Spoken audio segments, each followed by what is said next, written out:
안녕하세요, 배철수 튜브입니다. 가성비 블루투스 이어폰 브랜드로 유명한 QCI에서 만든 네 번째 스마트워치, 오래 기다리셨죠? QCI GT를 드디어 수령했습니다. 간단하게 사용해보니 이거 정말 물건이구나 싶었는데요. 추후에 업데이트로 소프트웨어만 살짝 수정하면 정말 가성비 최고의 스마트워치가 될 것 같습니다. 일단 언박싱을 해볼게요.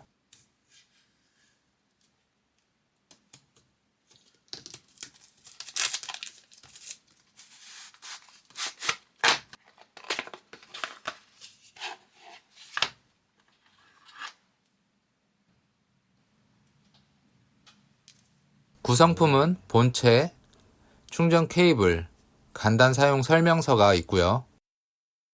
제품을 살펴보면 QCI 최초의 동그란 디자인의 스마트워치이고요. 테두리 부분과 크라운이 메탈로 되어 있습니다. 좌측에 통화를 위한 스피커, 우측에 크라운과 통화용 마이크, 아래쪽에 통화를 위한 마이크가 하나 더 있습니다.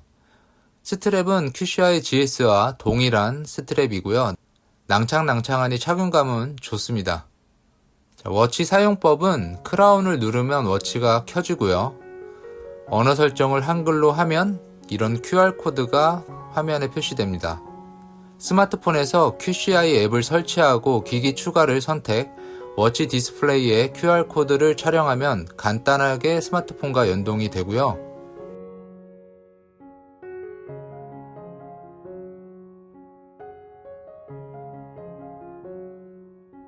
일단 외형을 좀 살펴보니까 흐뭇하네요. 빌드 퀄리티가 정말 좋습니다.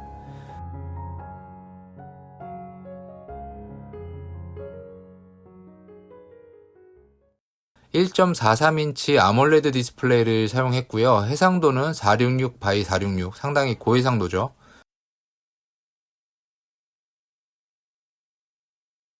디스플레이 밝기가 최대 1000니트까지 지원을 하고 드디어 AOD까지 지원하게 되었습니다.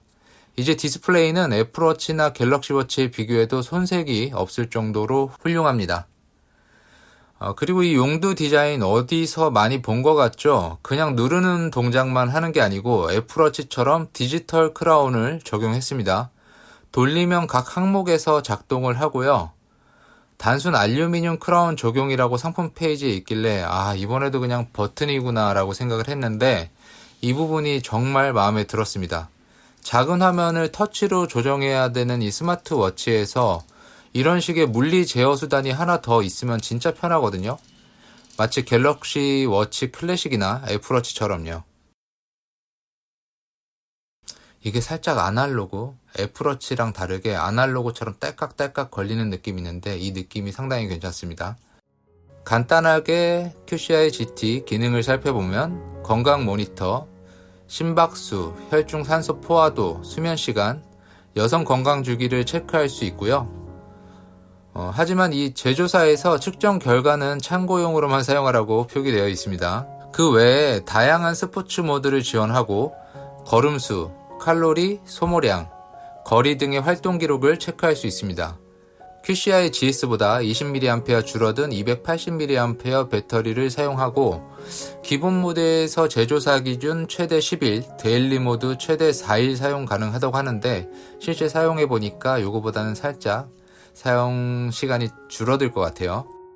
음악 컨트롤은 전부터 지원되던 기능이고 각종 알람 수신 그리고 QCI GTS부터 만족하고 사용하던 전화 수발신 동일하게 지원을 합니다.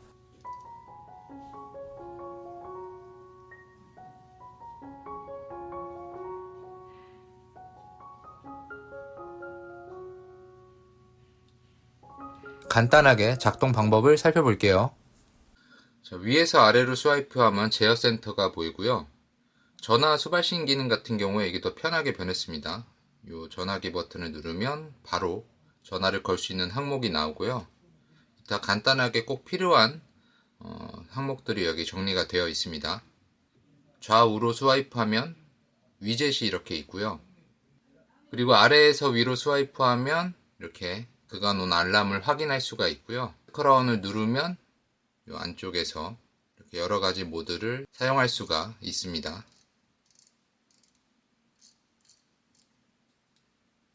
이 디지털 크라운 사용하면 사용할수록 역시 편하네요. 뭔가 제어할 수 있는 버튼이 하나 더 있는 거는 좋습니다. 무조건. 각종 알람 기능을 정상적으로 사용하려면 앱에서 설정을 해야 하는데요. QCI 앱에서 설정, 공지야 안내 항목을 선택하고 어플 공지야 안내에서 사용하는 앱 알람을 활성화합니다. 메시지 안내 항목도 활성화해야 문자나 기타 알림을 정상적으로 받을 수가 있습니다. 저는 아이폰과 연동해서 사용 중인데 GS부터 카톡 알람이 오지 않는 오류가 있더라고요. 혹시 저만의 문제일 수도 있는데 GT 역시 제조사에서 제시한 방법으로 알람 설정을 다 했지만 카톡 알람이 수신이 되지 않는 오류가 있습니다. 빠른 조치가 있으면 좋겠는데 카톡 수신이 잘 되던 QCI GTS도 다시 연결해서 사용을 해봤는데 동일하게 카톡 알람이 수신이 안 되더라고요. 아마 제 생각에 최근에 iOS를 최신 버전으로 업데이트했는데 그게 오류의 원인이 아닐까라는 생각이 듭니다. 이제 저에게 가장 중요한 전화 수발신 기능에 대해 알아볼 건데요. 전화 수발신 기능도 몇 가지 설정을 해야 편하게 사용이 가능합니다. 스마트폰 블루투스 항목에서 이 스마트워치를 선택을 하고 연락처 동기화를 활성화해야 전화 수신 시에 스마트폰에 저장된 이름으로 워치에 뜹니다. 그러니까 누구누구에게 전화가 왔다는 그런 알람을 그렇게 해야 받을 수 있고요. 그리고 스마트폰 앱에서 설정 항목 아래 전화 항목을 선택하고 자주 사용하는 연락처 100개를 등록해 놓으면 워치 안에서 연락처를 따로 검색을 해서 전화를 편하게 거는데 사용할 수가 있습니다. QCI GS 같은 경우에 스피커 볼륨이 다소 작아서 소음이 많은 곳에서 통화가 어렵다고 제가 했는데 QCI GT 같은 경우에는 스피커 볼륨이 상당히 커졌더라고요. 테스트 해보았습니다.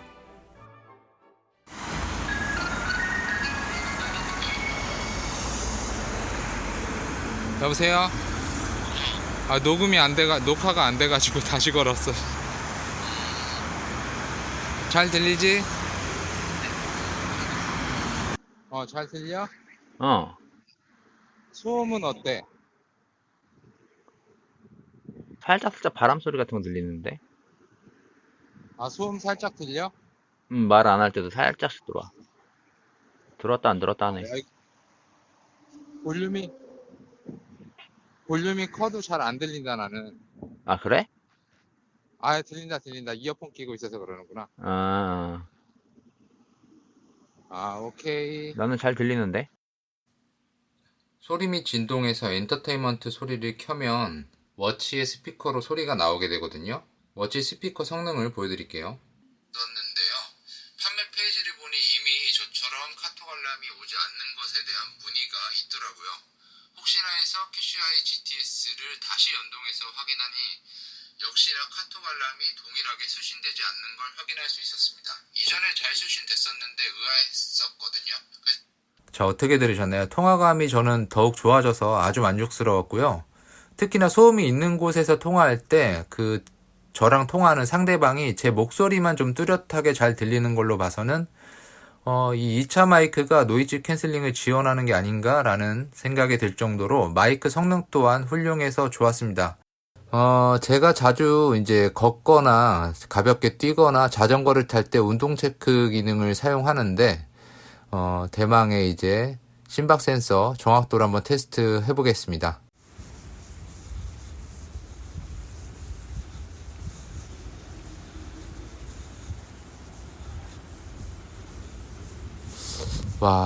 테스트 결과로 보면은 지금까지 출시한 QCI 스마트워치는 이 광학 센서를 믿고 사용할 수가 없을 것 같아요. 가만히 있을 때는 애플워치와 비교해도 거의 오차가 없는 측정값을 보여주는데 이게 나가서 걷거나 가볍게 뛰거나 하면은 이게 갑자기 널뛰기를 막 하더라고요. 제가 오늘은 걸으면서 측정을 했는데 심박이 평균 한 160까지 올라가는 거예요. 160이면 가볍게 런닝하는 수준의 심박수거든요. 심박수 같은 경우에는 그렇게 믿고 사용하지 못할 것 같습니다. 운동 측정은 그냥 재미로 그냥 내가 얼마만큼의 거리를 뛰었나 걸었나 이 정도 보는 걸로 사용해야 할 것 같아요. 다음 버전에서는 좀 개선이 되길 바라봅니다. 하루 정도 사용을 해보니까 전반적으로 만족스러웠어요. 3만원 정도 되는 가격에 466x466 대화면 아몰레드 디스플레이를 탑재하고 그리고 야외 시인성도 좋은 1000니트까지 지원을 하고요. 지금 보시는 것처럼 AOD까지 기능이 추가되었습니다. 그리고 가장 마음에 들었던 거는 요 디지털 크라운인데요. 이거 이렇게 작동하는 거 사용해본 분들은 아시겠지만 애플워치 사용해본 분들은 공감할 거예요. 이거 정말 편하거든요. 그래서 전반적으로 입문용 스마트워치로 추천할 만한 것 같습니다. 다만 저만 그런지 모르겠는데 저는 아이폰에 연동을 해서 사용을 하는데 카톡이 여전히 알람이 오지 않습니다. 이전 버전인 GS도 마찬가지고요. 그거 빼놓고는 통화 음질 더 좋아졌고요. 스피커, 내장 스피커도 조금 더 좋아졌고 그리고 이 동그란 디자인의 스마트워치가 너무 마음에 들더라고요. 이 두 가지 기종 다 조금 아쉬운 건 있는데 크기가 제가 성인치고 손목이 굵은 편이 아니거든요. 둘레가 16.5cm인데 조금 좀 방패간지다, 좀 크다라는 게 조금 그렇고요. 그 외에 전반적으로 다 만족스럽습니다. 입문용 스마트워치를 찾으시는 분들 그리고 QCI 스마트워치를 사용하다가 QCI 신제품이 나왔으니까 바꾸려고 하시는 분들은 GT 제일 추천드립니다. GS도 TFT LCD지만 해상도도 좋아지고 밝기도 좋고 디스플레이가 마음에 들었었는데 아몰레드인 요 제품하고 GT와 비교하니까 이 명확히 디스플레이 품질의 차이가 나더라고요. 몇천원 더 비싸지만 둘 중에 고민 중이시라면 그냥 GT로 가시는 걸 추천합니다. 그 다음 버전에서는 광학 센서가 좀 더 좋아지면 좋겠어요. 그리고 GS에서는 이렇게 위젯을 이렇게 내가 필요한 것만 꺼내서 사용할 수가 있었거든요. 근데 이게 너프됐어요. GT에서는 구성 요소 추가 버튼이 삭제되었습니다. 업데이트를 통해서 다시 활성화가 됐으면 좋겠고요. 그리고 문자 같은 경우에 글자 작은 걸 더 선호하는 분들도 계시겠지만 저는 이렇게 글씨가 커진 게 좋았거든요. 노안이 와서 그런가? 폰트가 조금 더 커졌으면 하고요. 그리고 저는 이 기능을 자주 사용했었는데 GS에서 전화 받는 기능을 자주 껐다 켰다 하면서 사용을 했거든요. 이렇게 버튼 하나만, 이렇게 아이콘 하나만 누르면 켜졌다 꺼졌다가 가능했는데 GT 같은 경우에는 한 번 더 들어가야 되더라고요. 여기 전화 버튼을 누르고 전원 버튼을 오프하는 이렇게 두 번 동작을 해야 돼서 이거 조금 번거로웠습니다. 나머지는 당연히 GT가 더 마음에 듭니다. 제 사용기가 제품을 선택하는 데 좀 도움이 됐으면 하고요. 그리고 GTS 사용할 때 제가 간절히 바랬던 건데 요 부자연스러운 번역체 있잖아요. 이거 업체 측에서 연락을 받았는데 업데이트로 번역을 좀 개선한다고 합니다. 그것도 업데이트하면서 좀 다른 부분도 조금 더 업데이트로 점점 개선이 되는 스마트워치가 됐으면 좋겠어요. 자, 오늘 영상 마치도록 하고요. 저는 또 다음 영상에서 뵙도록 하겠습니다. 애플워치 SE 1세대 제가 44mm를 쓰고 있는데 이거 테스트하는 도중에 애플워치를 보니까 화면이 너무 작고 좀 잘 안 보이는 거예요. 이게 커서 좀 부담스럽긴 한데 큰 걸 사용하다 보니까 애플워치 SE 1세대 44mm가 작아 보이는, 좀 심하게 얘기해서 좀 후져 보이는 그런 느낌이 드네요.